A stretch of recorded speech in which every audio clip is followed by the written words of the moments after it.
trong Nha Trang. Ở Nha Trang. Ồ, ở Nha Trang. Cam Ranh. Dạ. Dạ. Hiệp ra lên thôi. Chào các bạn nha. Hôm nay mình đã thăm thác Bình Gia Lốp. Trong rung. Chụp nha. Trong Hôm rung. nay gặp nước ngoài thì mình thích chụp ảnh với nhau nha. Take a picture, ok. Chụp ha. Quay thôi, chụp thôi. Quay. Xin chào mọi người, hôm nay là mình gặp một bạn bè ở nước ngoài thì là sống ở Nha Trang. Hôm nay thì mình Sau mò Nha Trang. these people live in Nha Trang. From to Russia. Dạ, Ok. đúng rồi. Okay.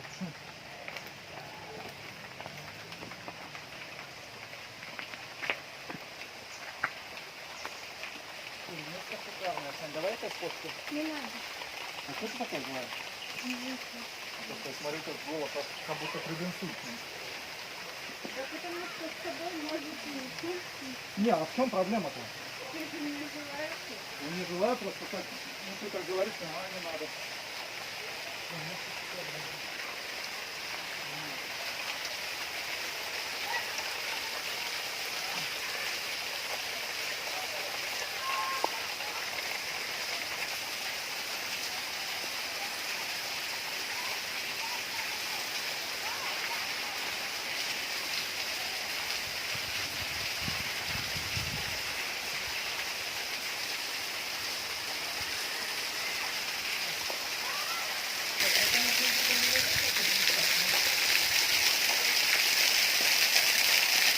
Nó lẹ.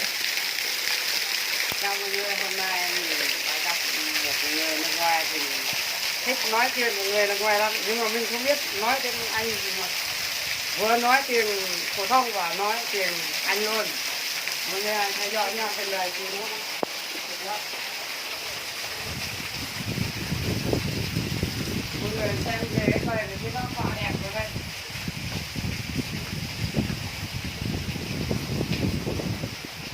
Anh mượt nhìn rê đấy nghe thị này mà các anh em. Nhìn năng này nha mà thị rê.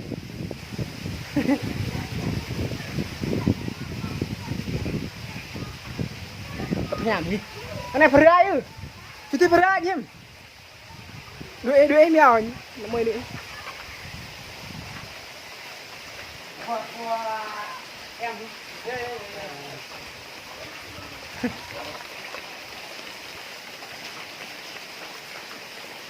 Đưa ra thấy con này.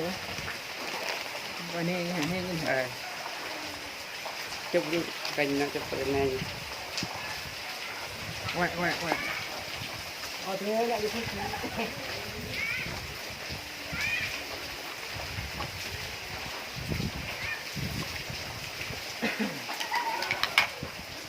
Đẹp, đẹp.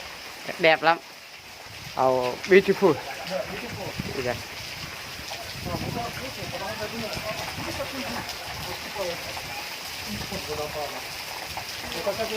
Chào mọi người nha. Hôm nay là gặp bạn bè thì nó nhiều lắm ở đây thì mọi người hãy theo dõi nhá. Xem cái thác này là thật đẹp không mọi người? Đó. Em ơi, em nói chuyện cho mình tí.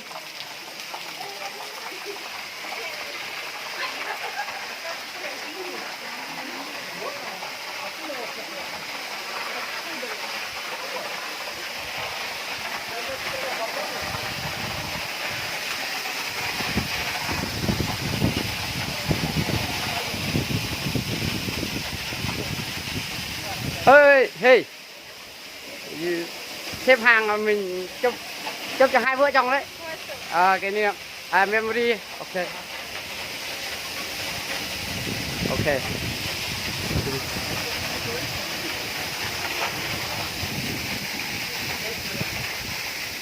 Mọi người theo dõi nha.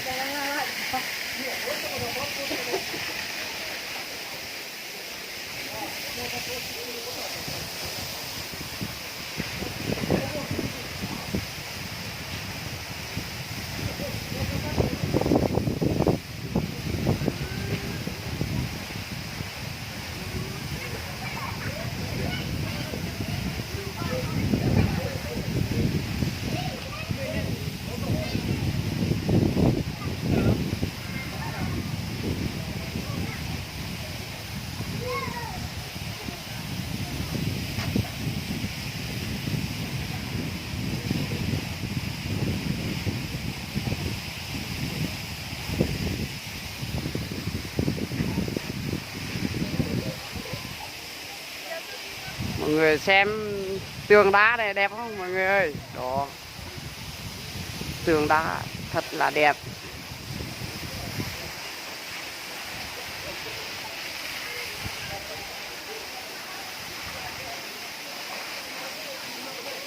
Cái này là con rừng nguyên.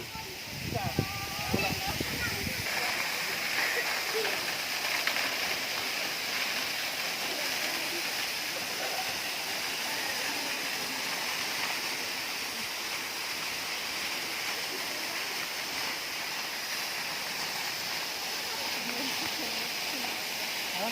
Да? Ну, что-то делать. Показывай.